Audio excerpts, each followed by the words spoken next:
नमस्कार। यो टेलिभिजनको यो बसमा म यहाँहरूलाई हार्दिक स्वागत गर्दछु। जीवराम भण्डारी। आज यहाँहरू सामुन्ने उपस्थित हुनुहुन्छ निखिल उप्रेती, चलचित्र अभिनेता हुनुहुन्छ। झन्नै 200 भन्दा बढी चलचित्रमा उहाँले अभिनय गर्नुभएको छ। पिञ्जडा नामको चलचित्रबाट उहाँले अभिनयको यात्रा प्रारम्भ गर्नुभयो। निरन्तर क्रियाशील एक्सन नायकको रूपमा उहाँ चिनिनुहुन्छ, बुझिनुहुन्छ। उहाँसँग आज म आम दर्शकलाई लाग्न सक्ला एउटा चलचित्रको नायकसँग यतिखेर कोरोना भाइरसको जुन सङ्कट छ, विश्व नेपाल पनि बडा आत्तिएको अवस्था छ, यस्तो बेलामा के कुरा गर्न खोज्या होला, कतिपय दर्शकलाई यस्तो पनि लाग्न सक्ला। निखिल उप्रेती एउटा चलचित्रको अभिनेता मात्रै होइन, उहाँमा जुन आध्यात्मिक चेतना, जुन खालको ज्ञान छ, त्यो विषयमा आज आम दर्शकलाई सेयर गर्न चाहन्छु। मानिसहरू कतिपय कस्तो छन् भने भौतिकवाद र आध्यात्मिकवादको यो दुईको अलि पृथक ढङ्गले हेर्दा अध्यात्ममा त्यति विश्वास गर्दैनन्। अध्यात्म र धर्म पनि एउटै हो कि फरक हो भन्ने मानिसको बुझाइमा पनि अलिकति समस्या छ। निखिल उप्रेतीसँग आज म समग्रमा यो कोरोना भाइरसको महामारी, आध्यात्म अनि नेपाली समाज जुन अप्ठ्यारो अवस्थाबाट गुज्रदैछ, यसबाट जुझ्ने सामर्थ्य आध्यात्मले राख्न सक्छ कि सक्दैन, अनि के औषधि मूलो मात्रै यावत मानव जीवनका लागि दिनचर्या सहज अघि बढाउने त्यो मात्रै उपाय हो कि अरू पनि विकल्प छ।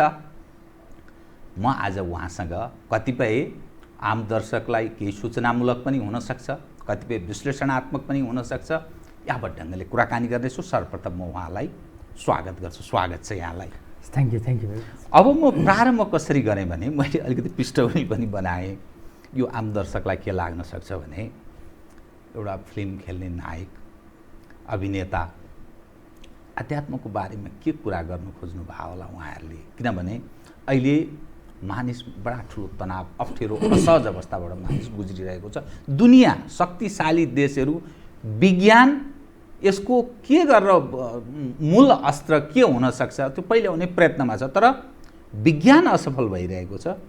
यस्तो अवस्थामा तपाईँलाई म जसरी बुझ्दछु, जुन खालको तपाईँ अन्तर्ज्ञानमा छ, जुन ज्ञान छ, आध्यात्म र यो सङ्कटबाट मोक्षको पनि कुरा हामी गरौँला, तर मूलत मानिसले यतिखेर मानव जातिले, मानव अस्तित्वसँग काहीँ न काहीँ यो यसरी हामी जुझ्दैछौँ, मानव अस्तित्व नै सङ्कटमा पर्छ कि भन्ने एक खाले कता कता तनावको अवस्थामा नै छौँ। हामी यसलाई कसरी म्यानेज अर्थात् व्यवस्थापन हामी कसरी गर्न सक्छौँ, आध्यात्म जो ज्ञानको विषयको हामी कुरा गर्छौँ, अन्तर्ज्ञानको, हृदयको ज्ञानको पनि भनिन्छ, यसलाई अलिकति तपाईँको बुझाइ अलिकति सुनौँ। यस सँगसँगै म क्रमशः उठान गर्दै जान्छु, कृपया। Thank you. खास हाम्रो सबभन्दा मुख्य प्रब्लम कस्तो भने आध्यात्मलाई नै गलत तरिकाले हेर्न थालियो, त्यसलाई बुझिएन। र सबभन्दा यतिखेर मैले देखेको धर्म भन्ने चिजलाई नै अर्कै बनाइयो। अहिले हामीले जति पनि देखिरहेछौँ, म माफी चाहन्छु कुनै पनि वर्ग धर्मलाई मैले गर्न खोजेँ होइन, अहिलेका धर्महरू अलमोस्ट पार्टी हो, त्यो पार्टी नै हो। इभन मान्छेमा हेर्दाखेरि पनि, व्यक्ति विशेषमा हेर्दाखेरि पनि कसैले कृष्णलाई मान्छ भने रामको कुरा सुन्न चाहँदैन। ऊभित्र तब पनि अहङ्कार छँदै नै छ कि होइन। कोही शिवलाई मान्छ भने देवीको कुरा सुन्न चाहँदैन, कोही जिससलाई मान्छ भने होइन मोहम्मदको कुरा सुन्न चाहँदैन। विभाजित छ। तर धर्म दुईटा हुन नै सक्दैन। अर्थात् त्यहाँ ईर्ष्या, द्वेष, घृणा, राग यावत चिज पनि छ त्यो भित्र छ नै। र यो चिजलाई म अलिकति कृष्णकै कुराबाट ल्याउँछु। कृष्णले बडा गजबको कुरा गरेका छन् कि पञ्चभूतबाट यो जगतको सिर्जना भएको छ, बनेको छ। यो बाहिरी चिजको लागि भयो भने बाँकी तीनटा भूत फेरि पनि बाँकी राखे हुन्ने, त्यो चाहिँ आफूभित्र जानलाई फेरि तीनटा तत्त्व अझ पनि छ है, मन, बुद्धि र अहङ्कार। र उनले अहङ्कारलाई यति सूक्ष्म पदार्थमा भनिदिएका थिए त्यतिखेर। अहिलेको यो कोरोनाको टाइममा बडा सटिक छ उनको यो कुराहरू।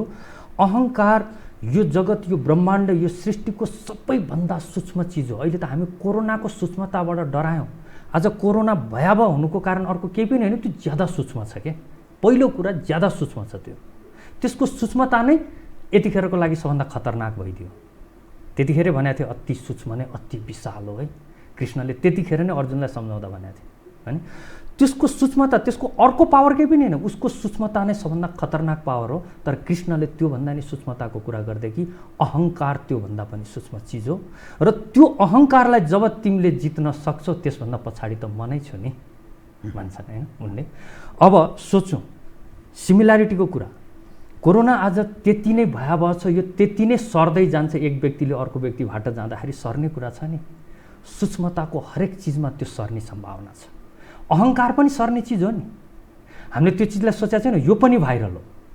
किनभने अहङ्कारी व्यक्तिको छेउमा बसिरह्यो भने आफूभित्र नै अहङ्कार पलाउँदै आउँछ। त्यो जागृत त्यसरी हुन्छ कि विचार। त्यसैले सद्गुणीसँग सङ्गत भला मान्छेसँग। किनभने त्यहाँ झगडा भइरहेको 50 जनाको झुन्ड छ भने आफूलाई पनि गएर त्यहाँ झगडा गरौँ जस्तो लाग्छ।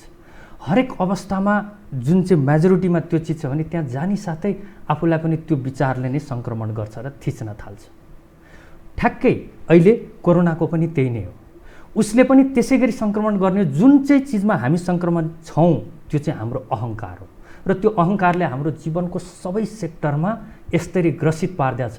हामीले सिम्पल मेडिकली पनि भन्नुपर्दाखेरि जो व्यक्ति अलरेडी ग्रसित छ भने अरू जुनसुकै बिमारले पनि ज्यादा ग्रसित पार्नलाई स्वाभाविक छ। आज कोरोनाको यस्तो महामारीको अवस्थामा पनि हामी टेर्दैनौँ।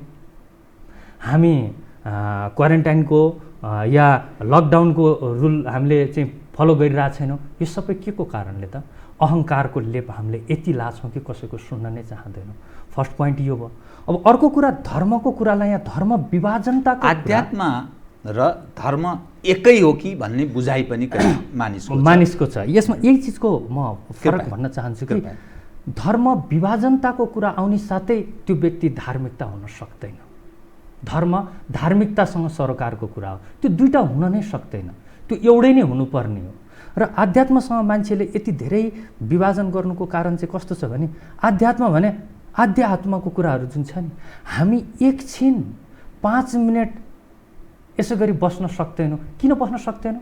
किनभने आँखा चिम्लेर आफू भित्रको यात्रा गर्ने साथै त्यहाँ अहङ्कारका यति चिजहरू छन् आफैलाई घोचेर बस्दैछ। जीवन छेड भङ्गुर छ तैपनि हामी त्यति धैर्य राख्न सक्दैनौँ।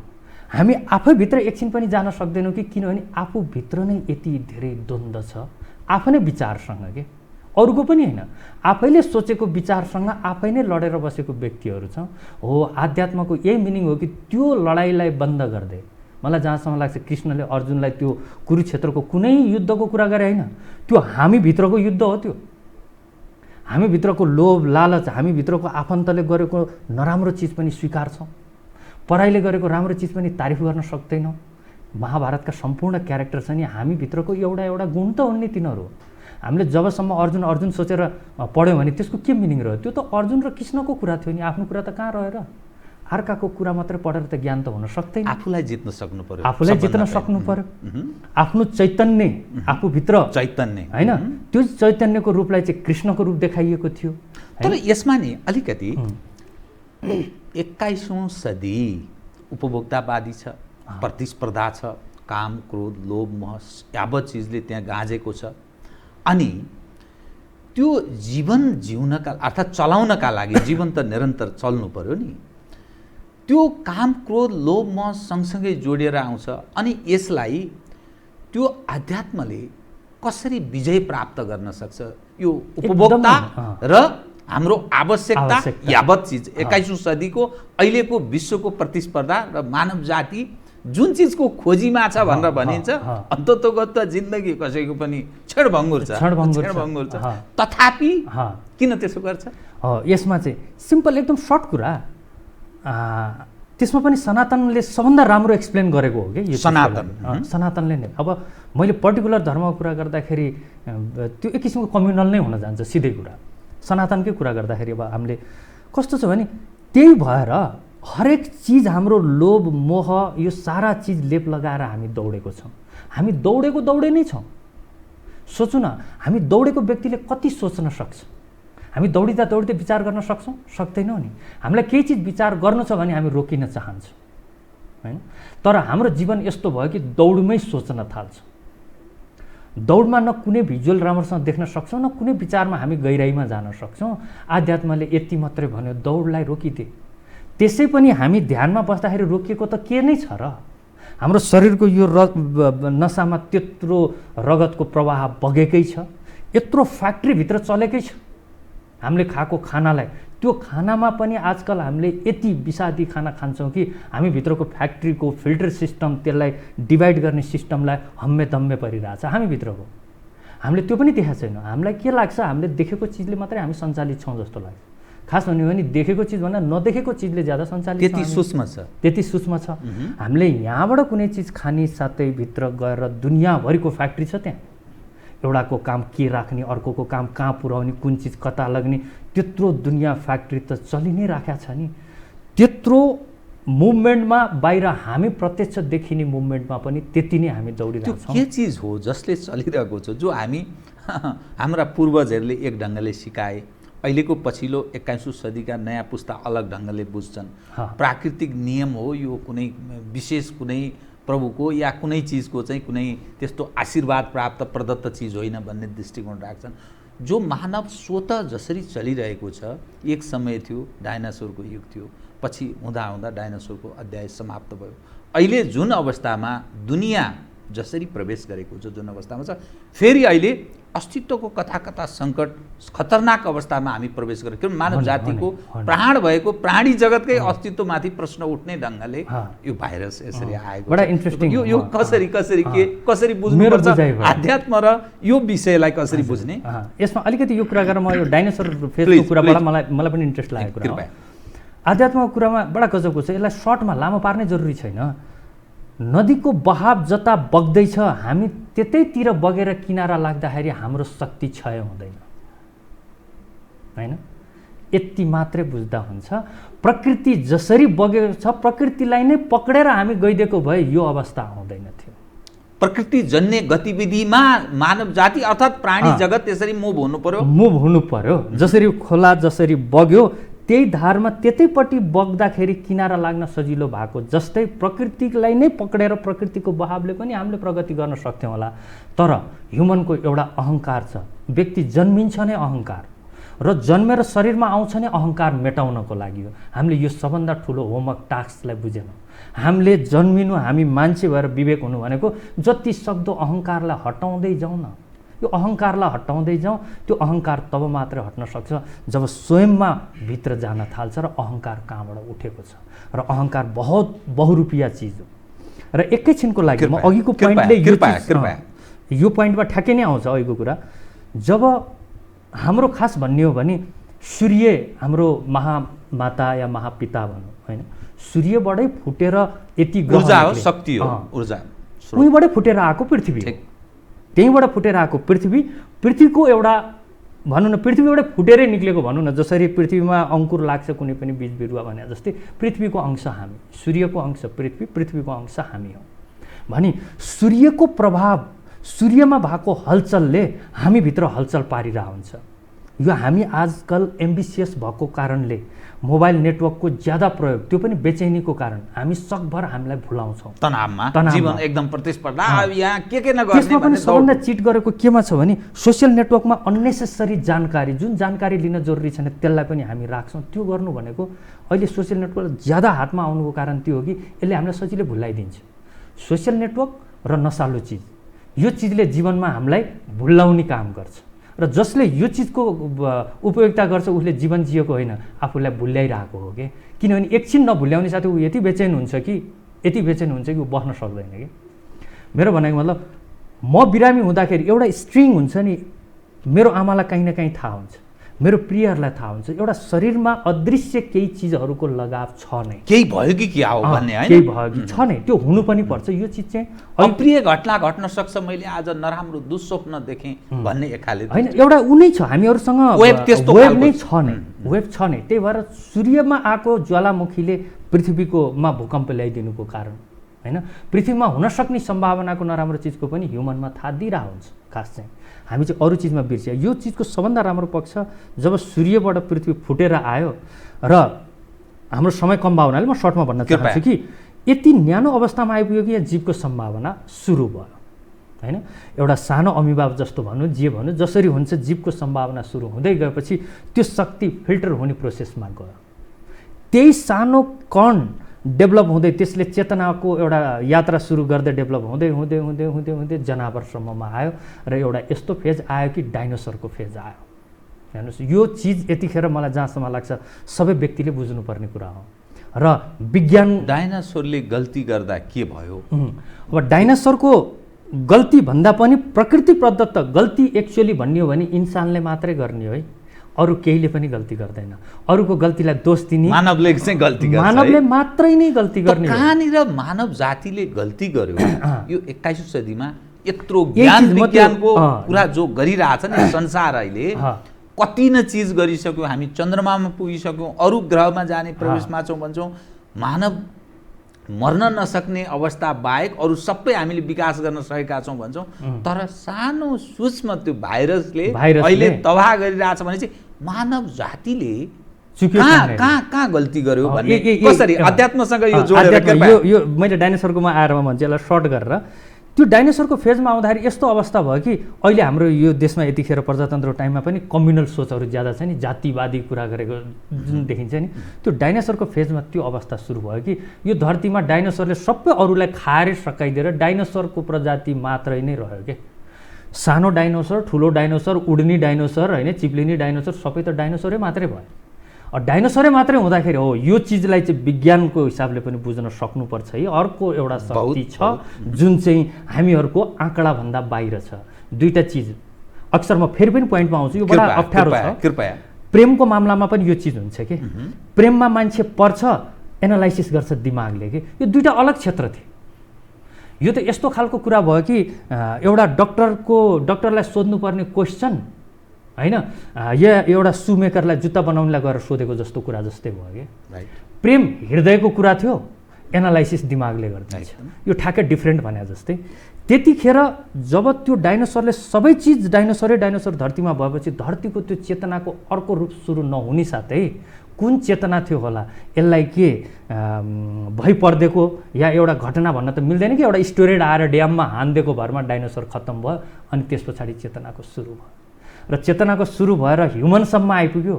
ह्युमनसम्म आइपुग्दाखेरिको घटना त्यो मुनलाई सोच्नु न, एउटा कुनै स्टोरेडले हानेर पृथ्वीबाट फुटेर आएको मुन आज त्यहाँ पानी नहुँदाखेरि पानीको चाहतमा कति बसेको छ कि फुल मुन हुँदाखेरि हाम्रो शरीरको एक रौँमा त्यसको इफेक्ट हुन्छ कि शरीरभित्रको पानी, जसरी समुद्रमा चाहिँ छाला जस्तो हामीलाई पनि छाल ल्याउँछ र त्यसको घुमाइको कारणले हामी आमाको पेटभित्र घुमेको हुन्छौँ। त्यसको घुमाइको कारणले गर्दा हाम्रो आमाहरू फिमेलहरूमा चाहिँ म्यानिस्ट्रेसनको जुन प्रब्लम छ, हरेक महिनामा सफा गर्ने जुन सिस्टम छ, त्यहाँबाट सुरु भयो। त्यो के सम्बन्ध थियो चन्द्रमा र हाम्रो आमाहरूको पाठेघरमा होइन, फिमेलको पाठेघरमा, जसको कारणले हामी सुरु भयो। यो बिचको कडीलाई याद गर्नु होइन। अनि विज्ञानले यो चिज बुझ्दा बुझ्दै पनि विज्ञान आफ्नो चिजमा लाग्यो कि टेबलमा भएको प्रयोगको रूपमा, र यिनीहरूले प्रकृतिको ब्यालेन्सलाई बिगार्दै गए। र विज्ञानले के छ भने एक किसिमको मान्छेलाई के हुन्छ भने आफूले गरेको प्रयोगमा नयाँ चिज आउने साथै ऊ नसामा पर्छ, ऊ खुसी हुन थाल्छ, त्योभन्दा अगाडिको यात्रा सुरु गर्न थाल्छ। सोच्छु यिनीहरूको लागि सबभन्दा ठुलो झापड त यत्रो हतियार छ कि यति आणविक हतियार बनाइसकेका छन् कि पृथ्वीलाई चाहिँ कयौँचोटि खत्तम गर्न सक्ने यिनीहरूसँग क्षमता छ। तर त्यसलाई च्यालेन्ज गरेर एउटा सिर्फ कोरोना जस्तो भाइरसले सब हतियारलाई फेल गरिदियो। प्रकृतिले आफै नियन्त्रण गर्न खोजेको अर्थको रूपमा बुझौँ यो। मानव जातिले काहीँ न काहीँ गल्ती गर्यो, फलत यो दण्डको रूपमा बुझौँ। एकदमै डाइनोसरको त्यो जनावरको उसमा त यो धरतीमा एउटै रूप सुरु हुँदाखेरि यो जगत, यो सृष्टिलाई, यो प्रकृतिलाई सह्य भएन, स्टेरोइडले हानेर अर्को जीवनको सुरुवात गरिदियो भने यसमा चाहिँ त्यो आँकडा हामीले लाउन सक्दैनौँ। र एउटा चिज म भन्न चाहन्छु, मानव शरीरको टेम्परेचर 98 डिग्री हो। 98बाट 97 भयो भने पनि त्यसलाई त ज्वरो भनिन्छ नि, 95 भयो भने त झनै ज्वरोमा पर्यो नि। भने 98बाट 99 पनि ज्वरो हो, त्योभन्दा माथि पनि ज्वरो हो। यो प्रकृति ठ्याक्कै ब्यालेन्समा छ। हाम्रो शरीर पनि मजाको कुरा, हामी 98 डिग्री हाम्रो बडीको टेम्परेचर, कि यो धरतीमा 98 डिग्री छ र 50 डिग्रीमा त हामी त्यसै पनि बसिरहेको हुन्छौँ। त्यो 50 डिग्रीकोमा खप्न सक्ने मानवले पनि 98 डिग्रीको बडी टेम्परेचर कहाँबाट सुरु भइरहेछ, के छ यसको सिस्टम, र माइनसमा पनि फेरि 98 डिग्रीमै बस्दिन्छ। यो प्रकृतिको बडा गजबको चिज छ। आध्यात्मले यही भन्छ कि एकचोटि शान्त हो, यो भागदौडबाट छोडेर, यो कुराकानी ज्यादा डिस्कसमा नबसेर शान्त भएर आफ्नै शरीरको सिस्टमलाई हेर्न। यहाँ एउटा अर्को सिस्टम छ जसले यो चलाइरहेछ र ऊ अलर्ट छ, उसले सिस्टममै राखिदियो। जुन ब्यालेन्सबाट अलिकति अफ ब्यालेन्स हुने साथै त प्रकृति, यो पृथ्वीको अफ ब्यालेन्स पृथ्वीमा मात्रै सरकार छैन, यो पुरा सिस्टममा सरकार छ भने त्यो सिस्टम चुप लागेर बस्दैन। हामीले चुप लागेर बस्दैन भने चाहिँ फेरि भगवानको संरचना गर्छौँ कि त्यहाँ चक्र लिएर बसेर हान्न बसेको छ, होइन। यो भगवानमै हो, गडलिनेस हो। यहाँ सिस्टम नै यस्तो छ कि अलिकति नै अफ ब्यालेन्स हुने साथै त्यो चिजलाई तह लाउन आउँछ। हामीले राजनीतिक व्यवस्थालाई पनि हेरौँ न। तर यो प्राणी जगतमा सबभन्दा उत्कृष्ट ज्ञान, बुद्धि, विवेक भएको जाति मानव जाति। यसको निरन्तरता यो हाम्रो धर्म हो, किनभने यसको निरन्तर चलिरहोस्, पुस्तौँ पुस्ता, अर्थात् यो धरतीमा मानव जातिको निरन्तरता यो हाम्रो चाहना हो। यो धर्म पनि हो हामीले, किनभने धर्म माने यो हामीले यसलाई स्वाभाविक ढङ्गले यो जरुरी छ भनेर यसरी बुझ्नुपर्छ। अब के गरेर कुन त्यस्तो अस्त्र हुन सक्छ जसका कारण मानव जाति प्रकृति सम्मत हुने अनि यससँग विजेता हुँदै त्यसबाट पार पाउने के उपाय के हुन सक्छ? यसमा सरले अहिले भर्खरै भन्नुभयो नि, हामी सबभन्दा उन्नत विवेकशील जसमा बुद्धि क्षमताको कुरा गर्यो नि, म एउटा सानो क्वेसन यसमा उठाउन चाहन्छु। हामी विवेकशील, यो त हाम्रो भनाइ त हो नि, होइन? यतिखेर कोरोनाको त्रसित अवस्थामा सिर्फ मानव जातिको अनुहारमा मात्रै पीडा छ। चराचुरुङ्गी त काठमाडौँमा कहिले पनि सुनिया थिएन होला, कोइलीको आवाज सुनिँदाखेरि कति मिठो लाग्छ। अहिले यहाँ सुनिन थाल्यो काठमाडौँ। त्रासमा मानव जाति बढी छ, मानव जाति बढी छ। यो त्रासले अरू प्राणी जातिलाई छोएको छैन, छोए पनि तर्सेको छैन, डराएको छैन, आतंकित छैन। छोको छ हाम्रो वेबाट। जस्तै अहिले पशुपतिको बाँदरहरूलाई, गुहेश्वरीको बाँदरलाई कति पीडा छ, किनभने जुन हाम्रो कारणले उनीहरू जीवित थिए कि होइन, जुन हामीसँग चाहिँ उनीहरू सरकार भइदिइसकेको थियो, हामीले ह्याबिट बनाइदियो त्यो पनि उनीहरूको। भने आज मानव मात्रै त्रसित छ, यिनीहरूमा छैन। मानवको सबभन्दा ठुलो गल्ती त्यो हो कि मानवले सिङ्गो हामी मात्रै विवेकशील सम्झ्यो। हामी विवेकशील यदि हौँ भने पनि ती जनावर, ती रुख बिरुवा, प्लान्टहरू पनि हामी मानव हुनुमा सरकार छ, यो चिज बिर्स्यो। यति मात्रै बिर्सेको हो। यदि म हुनुमा ऊ पनि सरकार त्यति नै छ भन्ने थाहा भयो भने नि यो हुँदैन। जस्तै मानव कि अहङ्कारको कुराबाट ठ्याक्कै आउँछ कि मान्छे अलिकति भनौँ न, हामी कलाकारमा हिट हुने साथै हामी डाङ्ग फुलिहाल्छौँ नि, अर्कोलाई सानो नै देख्न थाल्छौँ कि। त्यसै गरी मानव जातिले राजनीति पार्टीमा देख्नु, सरकारमा आउने साथै उसको साइज र सरकारमा नहुँदाखेरिको साइज, त्यही भएर कति नेतामा देखिन्छ नि त्यो बेचैनी बिचराहरूको भन्छ। अब त्यो ठ्याक्कै त्यही चिजको अवस्था मानवले चाहिँ के सोच्यो भने सबैसँग सरोकार नराखेर मानव मात्रै नै हो भनेर त्यो अर्को चिजलाई उसले चाहिँ छुन थाल्यो, जुनको कारणले ऊ खडा थियो कि। यो चिज बिर्साइदियो विज्ञानको प्रगतिको अहङ्कारको कारणले। फेरि यही नै मात्रै सुविधा हो कि हामी मात्रै रहेनछौँ। हामी हुनुमा त्यति नै सरोकार सानो कुरा। हामीले अक्सिजन लिएर कार्बन डाइअक्साइड दिन्छौँ, प्लान्टले त्यो कार्बन डाइअक्साइड लिएर हामीलाई अक्सिजन दिन्छ। हामी रगतको नाताको के कुरा गर्ने? रगतको नातामा पनि काटामार देखिएको छ, तर त्यो प्लान्टसँग कति निस्वार्थता हामी दुइटैमा छौँ। मैले दिन्छु उसले पाउँछ, उसले दिन्छ मैले पाउँछ, तर ह्युमनले सजिलैसँग त्यसलाई काटिदिन्छ। सबभन्दा स्वार्थी। त्यसको अर्थ त यो प्राणी भएको, प्राण भएको, अर्थात् जो श्वास प्रश्वास स्वाभाविक ढङ्गले हिँडडुल गर्ने चलायमान पो स्वार्थी। यही चिजलाई म भन्छु, कुनै पनि प्राणीले त्यत्रो ठुलो प्लान्टलाई जङ्गल मास्नुलाई मलाई पनि काटिरहेको छु भन्ने सोच्दैन। यो प्राणी यति अहङ्कारमा भयो कि म बाहेक मेरो पुस्ता पनि कसरी चलेको छ, डिएनएको प्रभाव छ भने यसको मैले गरेको त्रुटिको प्रभाव मेरो बच्चामा छ भन्ने पनि छैन। त्यो पनि हामी राजनीतिक पार्टीबाट हेर्न सक्छौँ है। राजनीतिमा टिक्नको लागि यिनीहरूले अपराधी मात्रै पालेनन् कि आफ्नै छोराहरूलाई सहित अपराधमा पनि लगाएको घटना छ कि। यो लिङ्क गर्न नसकेको हो। यही चिज आध्यात्मले भन्छ कि विज्ञानमा तिम्रो प्रगति आफ्नो ठाउँमा होला, तिमी जहाँ खडा छौ जे चिजले तिमी हुन सकेको हो त्यो चिजलाई नचलाऊ, तिम्रो जतिसुकै प्रगति भयो नि तिम्रो अस्तित्व केही पनि छैन है। तिम्रो यो प्रगति पनि जसरी तिमी क्षणभङ्गुरमा छौ तिम्रो यो प्रगति पनि क्षणभङ्गुरको हो। आध्यात्मले यही चिज सिकाउँछ र यसको निवारण एउटै मात्रै चिज हो कि हामीले विजेता हुने कसरी, किनभने यसबाट हामीले विजय प्राप्त गर्नु जरुरी छ, नत्र हाम्रो अस्तित्व प्राणी जगतको खास गरी मानव जातिको अस्तित्वमाथि प्रश्न उठाउने ढङ्गले भाइरसको आक्रमण भयो। संसार अहिले यो त्राइमामको अवस्थामा छ। विजय कसरी प्राप्त, विजय कसरी गर्ने भने हार्छ कसले? हार्छ जसले जो स्वयंको द्वन्द्वमा छ। हामी भित्रै यति द्वन्द्वमा छौँ कि हामीले अर्को शत्रुसँग कसरी लड्ने, हामी फेरि शत्रुलाई पनि स्पष्ट गर्ने क्षमतामै छैनौँ। दौडेको व्यक्तिले शत्रुलाई सही कसरी चिन्ने, मित्रलाई कसरी चिन्ने, होइन? ऊ दौडै छ भने हामीभित्रको द्वन्द्व पहिला खत्तम गरौँ भन्छ। जब हामीभित्रको द्वन्द्व खत्तम गर्ने साथै हामीभित्रको इम्युन पावर पनि बढ्छ। यो मेडिकल साइन्सबाट पनि छ। प्रतिरोध क्षमता हामीसँग बढ्छ जब हामी स्वयं नै युद्धमा छौँ, थाक्छौँ। त्यही भएर त क्वारेन्टाइनको यो के अरे लकडाउनको अवस्थामा त्यत्तिकै दिनभरि बस्दाखेरि पनि हामीलाई ज्यादा भोक लाग्छ नि, बेचैनी छ। त्यो किनभने एउटा युद्धलाई ज्यादा, किनभने हामी चाहिने घरमा बस्यौँ, अरू चिजमा नभएपछि घरमा बसेपछि त्यो युद्ध ज्यादा भयो। किनभने हामीले शान्त रहने र आफूभित्र जाने त्यो चिजलाई सोचेनौँ। किनभने पहिलो कुरा हाम्रो इम्युन पावर बढाउनलाई, यो युद्ध जित्नलाई, हरेक चिज जित्नलाई हामीभित्रको युद्धलाई चाहिँ खत्तम गरिदिउँ। त्यो त आफैभित्रको त थियो नि। आफूभित्रको युद्धलाई खत्तम गरौँ त बाहिरको युद्धमा जितको सम्भावना रहन्छ। मैले भन्नुपर्दा इम्युन पावरको सबभन्दा ठुलो। जब त्यो चिजले सक्दैन भने अनि बाहिर ओरली चिज, अरू चिज यसलाई सेकेन्डरीमा ल्याऊ। भित्र आफै युद्धमा छ, बाहिरबाट इम्युन पावर खाएर के गर्ने? फेरि सबभन्दा खतरनाक, हामीले इम्युन पावर जति इन्टेक गर्छौँ, इम्युन पावर बढ्ने चिज, त्यसले हामीले शरीरले फेरि छोडिदिन्छ लड्नलाई।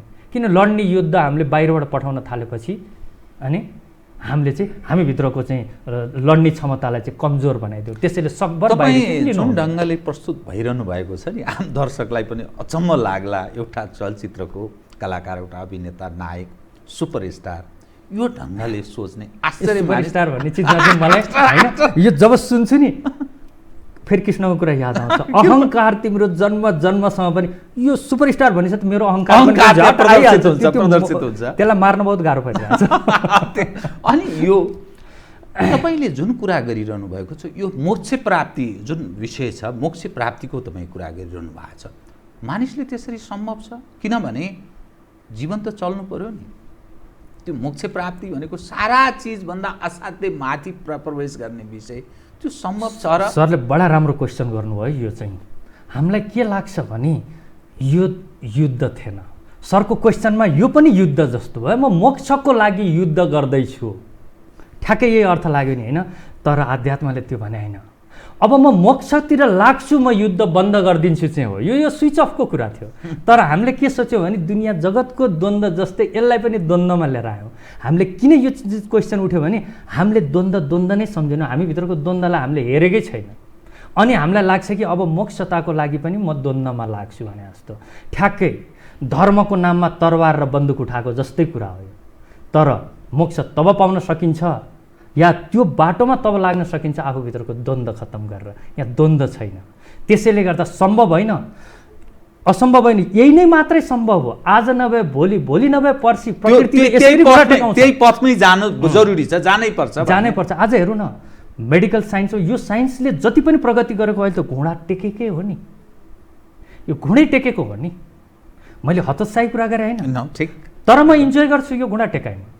हो, विपद आयो, चेत फिर्छ एक किसिमले, किनभने यो घुँडा टेकिएको छ। किनभने आध्यात्मको गलत अर्थ लगाइयो, धार्मिकताको गलत अर्थ लगाइयो। यहाँ आध्यात्मले द्वन्द्व छोड्दे त भनेको हो नि। कुनै लडाइँ गरेर मलाई मोक्षमा, लडाइँले मोक्षमा पुग्ने होइन, लडाइँ छोडेर पुग्ने चिज हो। यसलाई बुझ्नु पर्यो। तर अरूले के गरे अहिले यो तथाकथित धर्मगुरुहरूले त लड रक्षाको लागि फेरि अर्को द्वन्द्व खडा गरिदियो। यहाँ सब गुरु छन्, द्वन्द्वको लागि डन्डा लिएर बसेका छन्, हतियार दिन्छन्। त्यही भएर त यिनीहरूको कर्तुतहरू देखिरहन्छ। यिनीहरू द्वन्द्वको एजेन्ट हुन्। यिनीहरू अझ खतरनाक एजेन्ट, आफूभित्रको सूक्ष्म एजेन्ट हुन्। यिनीहरू भित्रको द्वन्द्वलाई खत्तम हुन पनि दिँदैन। तर आध्यात्मको त्यो मिनिङ होइन। धार्मिकताको मिनिङ नै यही हो कि आफूभित्रको द्वन्द्वलाई खत्तम गर्दै। सायद कृष्णले अर्जुनलाई नि त्यही भने, भित्रको द्वन्द्व खत्तम गर्दै। बाहिरको द्वन्द्व सजिलो छ। योग, ध्यान, प्राणायाम अनि आध्यात्मको चरम उपभोग त्यसपछि मोक्ष प्राप्त सम्भव छ कि त्यो बाटो त्यो पनि एउटा कहीँ न कहीँ विभिन्न मान्छेले त अब यसलाई यसरी सजिलै बुझ्न सकिन्छ। सरले भन्नुभयो योग ध्यान प्राणायाम के हो भने हामी भित्रको द्वन्द्वलाई खत्तम गर्नको लागि सपोर्टिभ चिज हो।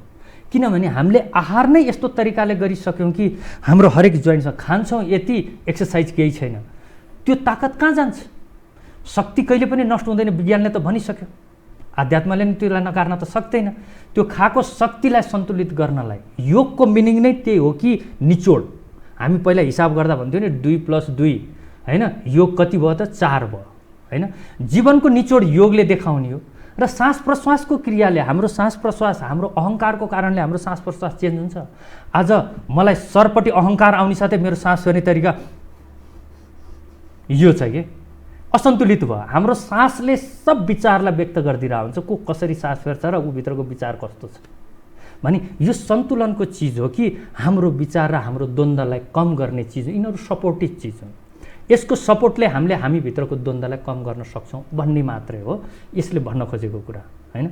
अब भने यो सम्भव र असम्भवको कुरा जुन सरले उठाउनु भयो भने यो हामीलाई किन विश्वास लाग्दैन? एउटा कुरा म कसरी भन्छु भने हामी जन्म्यौँ नै जुन चिजले, मानव कि हामी जन्मिँदाखेरि मेरो हातमा एउटा सानो घाउ छ, मैले देखे बेलादेखि यो घाउ छ भने पछि गएर यो घाउ मलाई घाउ लाग्दैन दुखे पनि, किनभने जन्मसिद्ध लिएर आएको कारणले हामी सोच्न सक्दैनौँ। र मोक्षको कुरा त्यस्तो नयाँ नौलो कुरा होइन कि सिर्फ यस्तो पदार्थ हामी भइदिउँ कि जहाँ लोभ लालच र केही चिजले पनि त्यहाँ तान्ने केही चिजै छैन। यो त सबै ताने हो। र अर्को कुरा ध्यानको कुरा नि म भन्छु। एक्चुअली भन्ने हो भने शिवले बहुत राम्रोसँग भन्छन्। शिवले भन्दाखेरि साधक भन्छन् मानव जातिलाई, किनभने सबै साधक हुन्। यहाँ सब ध्यानमा छन्। सबै व्यक्ति बिना ध्यानको कोही पनि व्यक्ति छैन। धनको ध्यानमा लागेको छ, नारीको ध्यानमा लागेको छ, कोही विद्याकै नाममा ध्यानमा लागेको छ, कोही विज्ञानको ध्यानमा लागेको छ, कोही अपराधको ध्यानमा। बिना ध्यानको को छ र यहाँ होइन? तर मनको ध्यानमा कोही लागेको छैन। त्यो चिजको ध्यानमा छोडेर यहाँ आओ, त्यो द्वन्द्वको चिज थियो, यहाँ आओ, त्यो चिज त तिमीले पाउँछौ नै।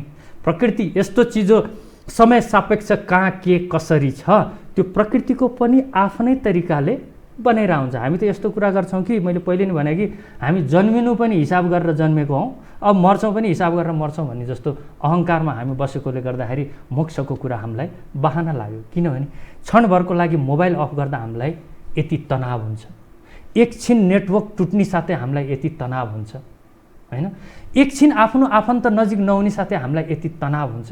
त्यो व्यक्तिले मोक्षको चिजलाई काल्पनिक लाग्नु स्वाभाविक नै हो नि। तर जीवन कसरी चल्छ त फेरि? किनभने यो जो निरन्तरताको जो हामी कुरा गर्छौँ नि सरको यतिमै समय कम भयो। जीवन कसरी चल्छ भन्ने कुरा हामीले भनिहाल्यौँ नि। हामीले जीवनलाई नै द्वन्द्व सम्झ्यौँ। यो बाहिरी द्वन्द्व गर्नु नै जीवनको कुरा कहाँ हो र? यो भनाइले त यस्तो भयो नि, ठ्याक्कै त्यही भयो नि। हामी बच्चा बच्चीलाई नि भन्छौँ नि बाठो बन, ल एउटाले बाठो बन, सरले पनि आफ्नो बच्चालाई बाठो बन भन्नुहुन्छ, म पनि भन्छु, अर्कोले नि भन्छ, अर्कोले अझ राम्रोसँग बाठो बन भन्छ। भन्दै हामीले त द्वन्द्व त क्रिएट गर्यो। बाठोको मतलब नै त्यही हो कि अर्कोलाई लाटो बनाएर उसको टाउकोमा टेक्न सक, यति होइन। हामी द्वन्द्वको सुरुवात हामीले गऱ्यौँ कि यो हाम्रो अहङ्कारको चिज हो। हामीलाई अब यस्तो लाग्छ कि शान्तपूर्वक इमान्दारीपूर्वक त हुनै सक्दैन भन्ने यो सोच चाहिँ ठ्याक्कै यो सोचबाट ग्रसित हाम्रो अहिले पोलिटिकल पार्टी हो कि खास चाहिँ। यिनीहरूलाई के लाग्छ ठ्याक्कै भन्ने हो नि, पोलिटिकल पार्टीको सबभन्दा नराम्रो पक्ष पनि यही नै हो। जसले जेसुकै भने कुनै पनि पार्टीले सही र इमान्दार नेतालाई माथि जानै दिँदैन, किनभने सही र इमान्दार नेताले पार्टी नै चल्दैन। पार्टीलाई फन्डिङ कहाँबाट आउँछ? पार्टीमा बजेट कहाँबाट आउँछ? ताकि चोर फट्याइ र जसले जान्दछ आज बुढेसकालमा पनि यिनीहरूलाई नै राख्नुपर्ने बाध्यता, किन यिनीहरूले जानिसके कसरी कताबाट लिएर चाहिँ सरकार टिकाउने। त्यो कारणले मात्रै हो। र अहिले सबभन्दा सोसाइटीको प्रब्लम पनि त्यही हो। न्युजमा हेरौँ, हरेक चिजमा हेरौँ, यिनीहरूको कुकरमा मात्रै हुन्छ। अहिले हाम्रो युवा युवतीले गरेको प्रगतिको लागि कुनै स्पेस छ त न्युजमा? मलाई अस्तिको दुःख लाग्दो घटना भन्छु, आध्यात्मिकताबाट यहाँ आयो एउटा कुरा। हाम्रो डाक्टर सन्दुक रोहित, म प्राउड गर्छु हाम्रो देशमा कसैले पनि केही चिज गर्छ भने त्यो प्राउडको कुरा हामी गर्व गर्नुपर्छ नि। उहाँलाई छिमेकी राष्ट्रमा कत्रो ठुलो सम्मान गरियो होइन, त्यत्रो अवार्डले सम्मान गरियो। नेपालमा त्यो खास न्युज भएन। कोही नेता हुनुहुन्थ्यो जहाँ उहाँको कुकर्मले गर्दाखेरि जेल पर्नु भएको थियो, जेलबाट रिहा हुँदाखेरि यति पब्लिक गएर फुलमालाले चाहिँ उहाँलाई चाहिँ ढाकेर बाहिर निकाल्यो, त्यो न्युजमा छ्यापछ्याप्ती भयो। यो हामीले नयाँ जेनेरेसनलाई के शिक्षा दिने? हामी गलत बाटोमा गइरहेछौँ यसको अर्थ हो। यो मैले भन्नुको कारण अघि सरको कुराले। अब हामीलाई के लाग्छ यो अवस्थामा कि जीवन यस्तो आध्यात्मको कुराले चल्छ जस्तो लाग्छ कि आध्यात्म अर्को पार्ट नै होइन, आध्यात्म अर्को सेक्टर नै होइन। आध्यात्मले त्यो भन्छ तिमी जहाँ छौ, जुन ठाउँमा छौ, त्यही नै अर्को तरिकाले बिना द्वन्द्व पनि त्यति नै प्रगति गर्न सक्छौ। र तिम्रो प्रगतिमा आत्मीयता रहन्छ, तिम्रो प्रगतिमा मानवीयता रहन्छ। यो प्रगतिमा मानवीयता रह्यो त? मानवीयता रहेको भए प्रकृतिको यो अफ ब्यालेन्स कसरी क्रिएट भयो त? किनभने अर्को प्रजातिलाई यिनीहरूले नगनेको कारणले यो सृजना भएको खास। अर्थात् तिमी आफूलाई निरन्तरता, आफ्नो जातिलाई, मानव जातिलाई निरन्तरता चाहन्छौ भने तिमी परिवर्तित हौ, अन्यथा तिम्रो विनाश कसैले रोक्न सक्दैन। बहुत। अब म तपाईँसँग नि मेरो अर्को एङ्गलबाट तपाईँसँग मेरो केही जिज्ञासा। तपाईँ एउटा चलचित्र अभिनेता, तपाईँमा यो खालको चैतन्य यो के चिजले प्रेरित गर्यो? जुन चिज तपाईँ व्याख्या गरिरहनु समाजलाई दिइरहनु भएको छ, जुन पुँजीको रूपमा मैले बडा इन्जोय गरिरहेको छु, मलाई लाग्छ हाम्रा दर्शकहरू पनि बडा आनन्दमोहित हुनुहुन्छ होला। यो के चिजले तपाईँलाई प्रेरित गर्यो, यो पथमा डोर्यायो? सही कुरा। यसमा आत्मआलोचनाको कुराबाट म सुरु गर्छु, जो चाहिँ मान्छेले हिम्मत गर्न सक्छ। कृपया। बहुत खूब। मैले जब काम गर्न थालेँ, मेरो जीवनको ठुलो निखिल उप्रेती भनेर चिन्नुमा कुनै, मैले बार बार भनिरहेको कुरा, कुनै ज्ञानका कुराहरू छैन होइन, कुनै गजबको चिज गरे होइन। 7 तलाबाट फुत्त जम्प गरेको भरमा हिट भयो है म। त्यो मूर्खाइपूर्वक पनि गर्न सकिने चिज हो। एउटा 7 तलाबाट जम्प गरेको आधारमा मैले 200 वटा चलचित्र खेल्ने। आज म सबै ठाउँमा चिन्ने, न यो ज्ञानको कुरा हो न के, यत्तिकै कुरा हो, यो मूर्खाइ कुरा हो होइन। तर यत्तिकै गरेको एउटा घटना, जुन घटनाले मलाई पपुलर बनाइदिँदै गयो, मैले जीवनमा कुनै राम्रो काम गरेको छैन, म अझ पनि भन्छु। त्यो नराम्रो कामलाई एनालाइसिस गर्दाखेरि म भित्रको चिजमा परिवर्तन आउन थाल्यो। मैले त राम्रो कामै पो गरेको छैन त, तैपनि म पपुलर भएको छु र त्यो पपुलारिटीले मलाई अहङ्कार दियो। यो अहङ्कारलाई मैले हेर्न थाल्नु नै मेरो आध्यात्मको पहिलो सुरुवात हो। मलाई वाह निखिल भन्थ्यो, तर मलाई क्वेसन लाग्थ्यो यो वाह के छ? भले भन्दैन थिएँ, उसको वाहले मलाई मजा लागिरहेछ सुन्नलाई। अहिले पनि सुन्दाखेरि कता त्यो गर्छ नै होइन, तर म पोइन्ट गर्छु कि यसमा वाहको के कुरा छ? यहाँ त वाहको कुरा नै छैन। इभन मैले अहिले सरसँग यो आध्यात्मिकको कुरा गर्दाखेरि फेरि पनि गलतफहमी हुनसक्छ है। कुनै पनि किताब पढेर कुनै पनि चिजले ममा आध्यात्मिकताको चेन्ज ल्याएन। यो फेरि ठुलो गल्ती छ हाम्रो सोसाइटीमा। गीता पढ्यो ज्ञानी, त्यो कृष्ण र अर्जुनको कुराले किन ज्ञानी? वेद व्यासको वेदको कुराले किन ज्ञानी? आफ्नो कुरा खोइ त। अर्काको कुरा, अर्काको कपी गरेर के हुन्छ, अर्काको कुरा पढेर के हुन्छ भन्ने। सरले खानुभएको खानाको व्याख्या जतिसुकै राम्रो तरिकाले गर्नुहोस् न, त्यसले मलाई पौष्टिकता पाइँदैन। तर हाम्रो सोसाइटी कस्तो भयो भने तपाईँले आँप खानु भएको छ, तर मैले आँप खा पनि छैन, देखा पनि छैन फेरि, तर मैले आँपमा पिएचडी गरिदिएको छु क्या। अनि तपाईँले खाएर आउनु भएको आँपलाई पनि म यसरी एनालाइसिस गरिदिन्छु, तपाईँलाई कन्फ्युज पारिदिन्छु कि साँच्ची नै मैले आँपै खाथेँ कि अर्को खाथेँ। यस्तो खालको ज्ञानी धेरै भयो यहाँ। त्यसैले गर्दा मैले भने मेरो अहङ्कार, मैले हेरेँ कि बिना सिद्धिमा म यति पपुलर भइरहेको छु।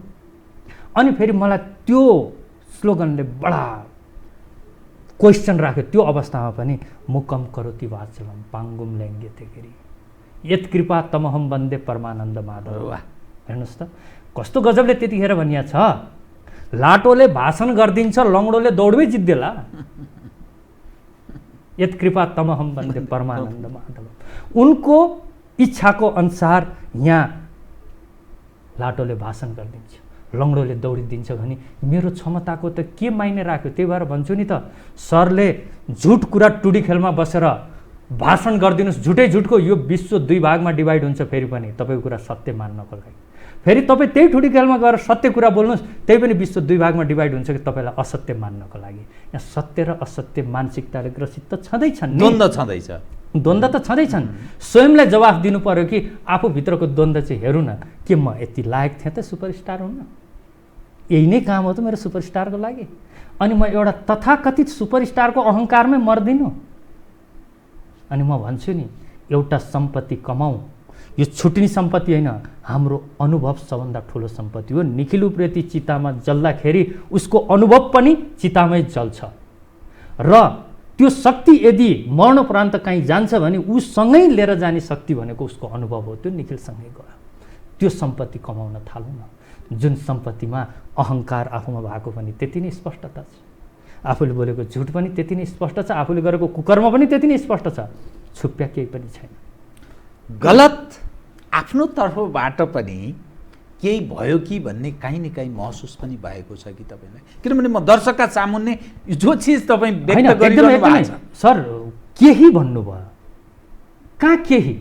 गलतै गलतले यहाँसम्म आइपुगेको, गलतै गलतलाई हेर्दै म आज आध्यात्मिकताको त्यो माइक्रो चिजलाई अनुभव गर्न थालेँ। न कि ग्रन्थको आधारमा त्यो गलतमाथि लेप लगाउने।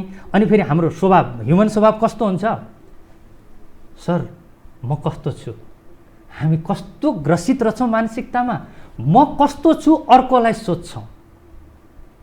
हामी स्ट्याटस राख्छौँ अर्काको भरमा, अरूको ज्ञान स्ट्याटस राखेर भ्यू खोज्छौँ कि यसले कति भ्यू पायो भनेर। स्वयंलाई जवाफ चाहिँ कसरी दिन्छ? बाहिरी भ्यू त पाइएला।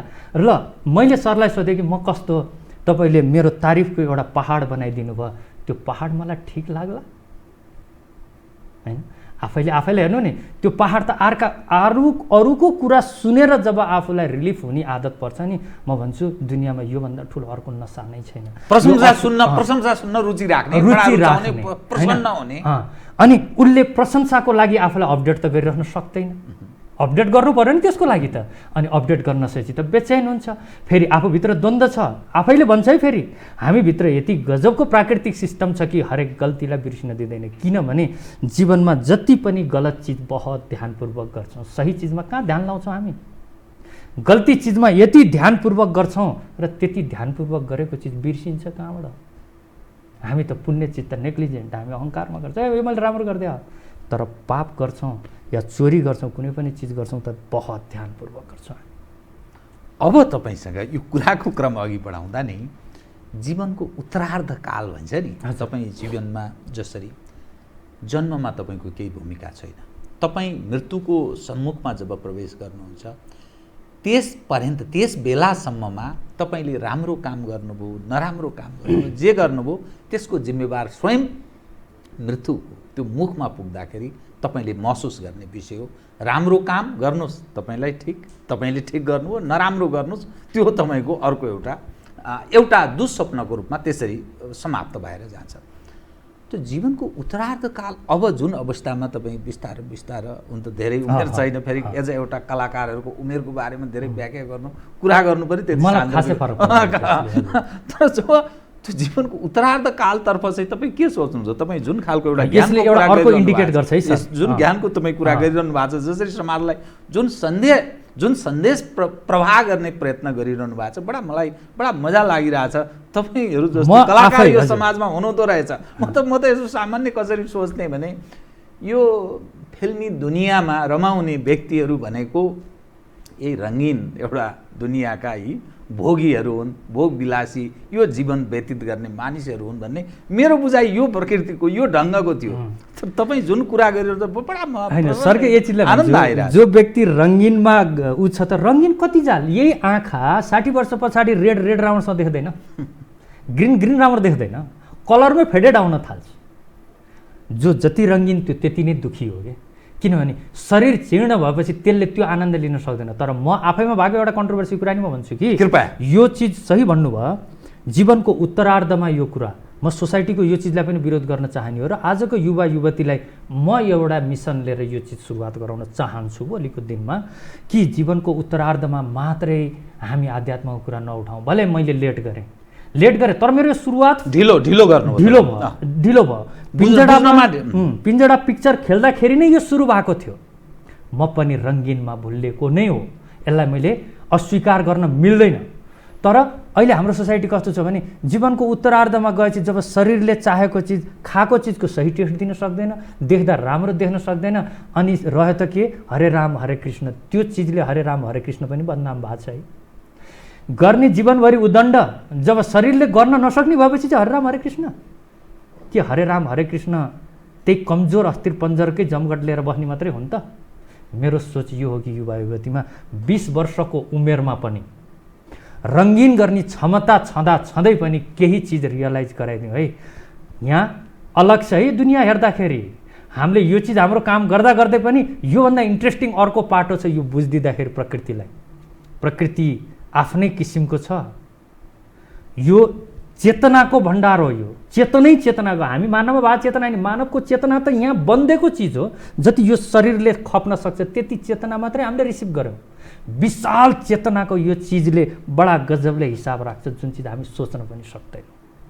हामी यति चेतनशील भयौँ भने योभन्दा कयौँ गुणा चेतना बन्न सक्ने सम्भावना पनि यहाँ छँदै नै छ। यो चिजलाई ख्याल गरौँ। म यो अवेर गर्न चाहन्छु, लेट नगरौँ भनेर। समयमै सचेत हौ, समयमै सचेत। समय बलवान छ नि, होइन? समय बलवान छ। नत्र के भयो, मेरो बुवाले 20 वर्षको उमेरमा जति उदण्ड गर्नुभयो आज गर्न नसकेपछि फेरि 20 वर्षको छोरोलाई चाहिँ तैँले यस्तो गर्ने भनेर भन्नु गलत छ के। त्यतिखेर उम्लेको त्यो रगतको प्रवाह, त्यतिखेर विचारको त्यो आँधी बेहेरीलाई बिर्सेर अब बुढेसकालमा चाहिँ त्यो आँधी बेहेरीलाई त्यतिकै थुन्न खोज्ने। यसको एक्जिट पोइन्ट पनि सन्तुलित तरिकाले गर्न खोज्नु न। जुन चिज गर्नै पर्ने थियो अध्यात्ममा लागेका यी व्यक्ति धर्मगुरु भन्नेहरूले जुन चिजतिर ध्यानै छैन, यिनीहरू त बुढाबुढीहरूलाई पक्रेर बस्नेमा मात्रै छन्। किन आज एउटा सत्सङ्गको ठाउँमा चाहिँ अब युवाहरू हुँदैन? थाकेका व्यक्ति मात्रै किन हुन्छ सत्सङ्गमा? के थाकेको व्यक्तिले मात्रै सनातनताको र यो सत्यको बोध गराउने हो र? यो बोधको सुरुवात हामी सानो बच्चेदेखि किन गराउँदैन? यदि गरायो भने सायद तिनीहरू त्यतिखेरदेखि प्रकृतिको ब्यालेन्सलाई याद राख्छन्, जसरी हाम्रो शरीरको टेम्परेचरलाई याद राख्छन्। एउटै हिसाब हो। शरीरको टेम्परेचरमा 1 डिग्री तलमाथि हामी बिमारी हुनु हो, प्रकृतिको पनि त्यो ब्यालेन्स अलिकति पनि तलमाथि यस्ता कोरोनाहरू। बहुत राम्रो कुरा। म अब ठिक कार्यक्रमको अन्त्यतिर आए बिट मार्ने भन्छ नि, जसरी जीवन चल्नका लागि सन्तुलित हुनुपर्छ, प्रकृतिलाई पनि त्यही ढङ्गले सन्तुलन, खास गरी मानव जाति जसले आफूलाई विवेक सम्झन्छ उसले त्यो ख्याल गरिदियो भने यस्ता कोरोना जस्ता चिजहरू आउँदैन। हामीले प्रकृतिमाथि अन्याय गरौँ, फलत उसले हामीमाथि अस्त्र प्रहार गर्यो, यसरी बुझ्नुपर्ने हो। अब फेरि पनि जो हाम्रो नेपाली समाज छ, फेरि पनि के कुन अवस्थामा हामी छौँ भने राजनीति एउटा पार्ट छ, शासन प्रशासनको अर्को पार्ट छ, हाम्रो एउटा नेपालीहरूको जुन मस्तिष्क छ त्यो एउटा तहको छ। तपाईँ जस्तो मानिस अहिलेको यो राज्य संयन्त्र, राजनीतिक अगुवा र तिनका कार्यकर्ता अनि आम नागरिकलाई र राज्य संयन्त्र जुन ढङ्गले परिचालित छ, जुन खालको ठुलो हामीलाई उपलब्धि हो, यो ठुलो उपलब्धि प्राप्ति भयो भन्ने रूपमा जसरी बुझाउने या बुझ्ने प्रयत्न गरिएको छ नि, तपाईँ जस्तो मानिस यो अवस्थालाई चाहिँ कसरी हेर्नुहुन्छ? टाइम छ 3 मिनट। 3 मिनट कृपया, 3 मिनट कृपया। म एउटा सानो कथाबाट भन्दिनँ कृपया। एउटा फ्यामिली अहिले यतिखेरसम्म सोचौँ कि बाउ थिएनन्, यो मेरो कथा, म कथाकार होइन, कृपया। आमा थिइन्, आमा वृद्ध भइसकिन्। उनका 5 वटा छोराहरू थिए, जेठो, माइलो, साइलो, काइलो, कान्छो। सबैका आफआफ्नो किसिमका गुण थिए। जेठो छोरो आफूलाई भयङ्कर ठुलो गफ दिन्थ्यो, कता कता मेरो जस्तै गफ दिन्थ्यो, होइन? ऊ गफाडी थियो, एक किसिमको ऊ फिडब्याक चाहन्थ्यो होला, होइन? र त्यो फिडब्याक लिनलाई छिमेकीहरूको अनुहार हेर्थ्यो। छिमेकीहरूलाई त के छ र, आफ्नो स्वार्थको लागि सबैलाई लालच थियो कि त्यो फ्यामिलीमा ठुलो सम्पत्ति छ, ठुलो मौजदात छ। उनीहरूको त्यो चिजमा सबैलाई लोभ थियो कि यिनीहरू छोराहरूमा गलत आदत लगाइदियो भने सायद तिनीहरूले त्यो चिज बेच्न सुरु गर्छन्। माइलो छोरोको अर्को रङ्गीन आदत थियो, अलि ऐयासी स्वभावको थियो र बनाइयो। अर्को छोरोकोलाई चाहिँ धर्मको नाममा के नाममा छिमेकीहरूले आफआफ्नो कुरा भित्र आएर उनीहरू चाहन्थे त्यो घरभित्र फुट सुरु होस्, त्यो फ्र्याक्सन होस्। र त्यसमध्ये एउटा छोरोमा अलिकति थियो कि माया लाग्थ्यो उसलाई आमाको। आज अवस्था यस्तो आयो कि अब भिन्दा हुनुपर्ने अवस्था आयो। भिन्दा हुँदाखेरि त के हुन्छ त, अब आमा भएपछि हाम्रो सामाजिक तरिकाले आमालाई जसले पाल्छ आमाको अंश पनि उसले लिन्छ। यी छोराहरू आमाको अंश खानको लागि यिनीहरूले आमा म पाल्छु भनेर यिनीहरूमा विवाद सुरु गरे। आमालाई त म राम्रोसँग पाल्छु, मैले पाल्न पाउनुपर्छ, आमालाई त अप्ठ्यारो, म कुन चाहिँ छोरोबाट जाउँ? माया त त्यत्तिकै देखाछन्। आमापट्टि गएन, आमा बुढी भइसकेकी छिन्, कमजोर भइसकेकी छिन्। केही टाइम त हो नि, पछि त आमाको सम्पत्ति खाने हिसाब स्वार्थ छ। यो समस्या समाधान भिन्दा हुँदाखेरि अंश भण्डा गर्ने समस्या समाधान नभएपछि छिमेकीको सपोर्ट आयो। छिमेकीलाई भनेपछि ल हाम्रो चाहिँ व्यवस्था गरिदिउँ भने छिमेकी मिलेर के भन्यो भने त्यहाँ पनि निर्णय पुग्न सकेपछि एउटा परीक्षण काल राखौँ। आमा जेठो छोराबाट बस्छिन्, जब आमा जेठो छोराबाट बस्छिन् बाँकी सबै छोराहरूले सहयोग गर्ने आमाको लागि, त्यो शर्तका साथ। अनि माइलो छोरोबाट जहाँ आमालाई सही र ऊ लाग्छ होइन त्यही नै आमा बस्छिन्। त्यो माहौलको लागि आमालाई चाहिँ सबैले ख्याल गरौँ है भन्यो। अब जेठो छोराबाट सुरु भयो। जेठो छोराबाट आमा जानी साथै माइलो साइलो काइलो कान्छो मिलेर अब त्यो घरमा रासनको कमी गरिदिने कि कताबाट के कमी गरिदिने कि, अनि आमा पाल्ने छोरोलाई चाहिँ त असक्षम भइस है, आमालाई पाल्न सकिनस् ताकि मेरो पालो आउला। पालो आउँदा आउँदै जुन चाहिँ पालोको टाइममा आमा जान्छन् झन् सो त उसको हुने भइहाल्यो। यहाँ धेरै किसिमको एजेन्डाहरू जसको फाइदा उठाउन बाहिरबाट बेबिचारी चिजहरू पनि यिनीहरूमा आदत बनाइँदै थियो। कुनै छोराले आफ्नो छोराहरूलाई चाहिँ अपराधीमा लगाए, किनभने पावरफुल देखिनको लागि। अर्को दाजुभन्दा म पावरफुल, कसैले अपराधी पाल्न थाले, कसैले छोराछोरीलाई अपराधी बनाउन थाले, कसैले के गरे, किनभने अहङ्कारमा एक भाइभन्दा म मजबुत हुन चाहन्छु भनेर। र आज त्यो आमालाई त्यो अप्ठ्यारोपछि त्यो जेठो चाहिँ छोरोले भने तिमीहरूले त साइन गरेका छौ आमाको लागि सबै मिल्छु भनेर। होइन, हामीले गरिरहेछौँ। उनीहरू सिद्धान्तमा अड्किन थाले, उनीहरूले त्यसलाई पनि सपोर्ट भन्न थाले। आमाको सपोर्टको लागि उनीहरूले गरिरहेको छैनन्, उसले सकेन अर्कोलाई दियो। अब त्यहाँ हुने साथै फेरि जेठो गयो साइलो गाइलो कान्छोसँग मिल्न, फेरि ती आमा कुन चाहिँ छोराबाट र कति जाल बाँच्लिन्। नेपालको राजनीतिको कथा यही नै हो, लुछाचुडी छ। उनको यिनीहरूलाई देशपट्टि माया छैन। यदि माया भएको भए सत्य र असत्य राजनीतिको त्यो चिज नभनौँ, यो समयमा जुन उपकरणको कुरा आयो औषधिको, यति अप्ठ्यारो त्रसित अवस्थामा जुन चिज दिमागमा बस्छ नि हट्दैन। यिनीहरूलाई ठुलो अप्ठ्यारो पर्नेवाला चाहिँ यो राजनीति सिस्टमलाई। किनभने यो अवस्थामा पनि यिनीहरूले घपाला गर्छन् भने देशमा आएको सङ्कट र महामारी यिनीहरूको कमाइ खाने भाँडो भयो के। यही अवस्थामा सबै आज लकडाउन भएको अवस्थामा नै हामी खाउँ भन्ने यो चिज त भित्र जहनबाट निक्लेको हुँदैन नि। र के आश राख्न सकिन्छ? यदि यो चिज गलत हो भने पनि उनीहरूको फर्ज बन्दैन यो चिजलाई आएर जनतामाथि चाहिँ यस्तो यस्तो लान्छन्, यो चिज हो यो चिज भनेर स्पष्ट हुने, किनभने स्पष्ट हुने क्षमता नै छैन। बडा एउटा दार्शनिक जसरी प्रस्तुत हुन्छ तपाईँले आज त्यही आफूलाई त्यही छनक दिने ढङ्गले प्रस्तुत हुनुभयो। केही कुरा म अरू कुरा गर्न चाहन्थेँ तपाईँसँग, तर समयले यतिसम्म साथ दियो।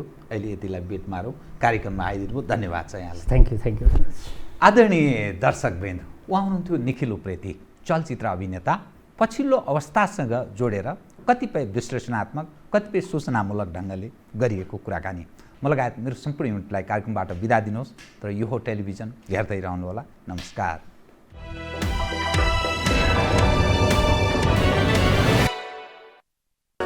You are watching Yoho Television HD.